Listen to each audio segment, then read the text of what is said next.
fucking nothing but the divine and outstanding you.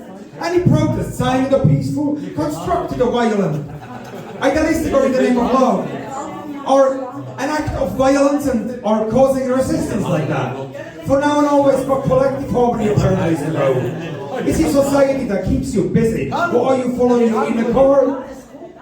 Do you believe in the voices in your head, or are you following the beat caused by your heart? Are you listening to the denial down the fear, while knowing that they are nothing but deception?